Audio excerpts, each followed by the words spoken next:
Kembali bersama saya Andraha dalam acara renungan. Kali ini saya memberikan judul Kasih Tanpa Kompromi, yaitu pesan Kristus untuk jemaat Tiatira. Nah, tujuannya adalah menyadarkan jemaat agar kita tidak kompromi dengan dosa walau aktif dalam pelayanan dan kasih. Siapa jemaat Tiatira? Kota Tiatira adalah kota kecil yang terkenal karena industri dan serikat dagangnya. Jemaat ini tidak lemah dalam pelayanan. Yesus memuji kasih, iman, dan pekerjaan mereka.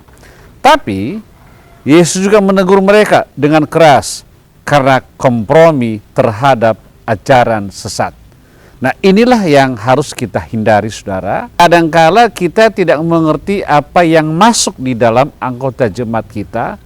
Tahu-tahu ada ajaran sesat yang bisa merusak iman daripada anggota jemaat kita. Nah, perlu hal ini diperingatkan khususnya kepada jemaat Tiatira. Dan saat ini tidak tertutup kemungkinan terjadi di tengah-tengah jemaat kita. Nah, setelah itu juga Yesus memberikan pujian kepada mereka.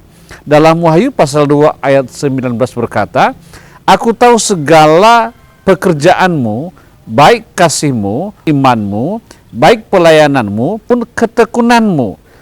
Jemaat Tiatira dikenal aktif, penuh kasih dan berkembang, bahkan lebih baik daripada sebelumnya. Ini menunjukkan bahwa gereja yang bertumbuh secara luar belum tentu bebas dari bahaya di dalamnya yang bersumber dari dalam anggota jemaat itu sendiri. Nah, aplikasi dalam kehidupan kita sehari-hari, kita bisa aktif di gereja, aktif dalam pelayanan, bahkan dikatakan boleh bertumbuh, tetapi tetap rentan terhadap dosa tersembunyi jika tidak waspada. Saudara, dalam Wahyu pasal 2 ayat 20-21 berkata, "Tetapi aku mencela engkau karena engkau membiarkan wanita Izebel." Izebel adalah seorang wanita berhala dewa Baal ke Israel dan membujuk suaminya, Raja Ahab, untuk memperbudak diri dengan melakukan apa yang jahat di mata Tuhan. Aplikasinya adalah kasih sejati tidak berarti membiarkan dosa bertumbuh. Gereja harus punya kasih dan kebenaran.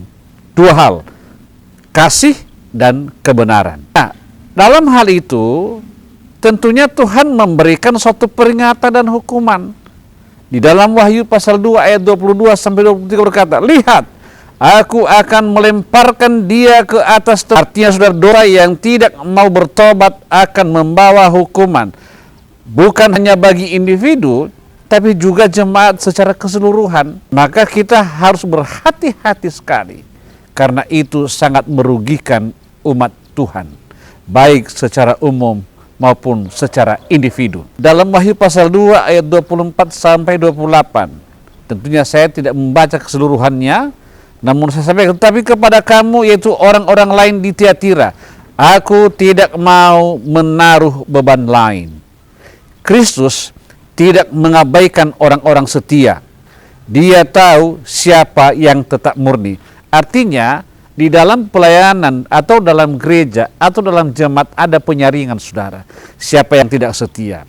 Janji bagi yang menang, otoritas dan kemuliaan bersama Kristus. Artinya, saudara, kalau kita sungguh-sungguh di dalam Tuhan, kita tidak mau kompromi dengan hal-hal yang lain, tidak mau kompromi dengan dosa, tentunya ada janji kita sebagai umat pemenang di dalamnya.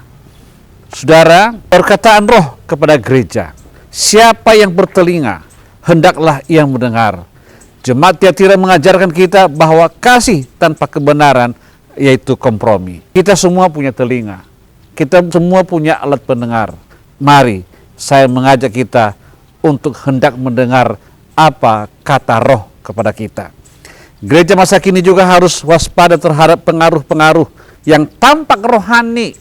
Ini hati-hati, tetapi membawa kita dalam kebinasaan. Jemaat Tuhan yang dikasihi Tuhan, mari kita berhati-hati dalam setiap kehidupan kita sehari-hari. Jangan nampak rohani di luar, tetapi di dalam sudah lain atau sudah berbeda.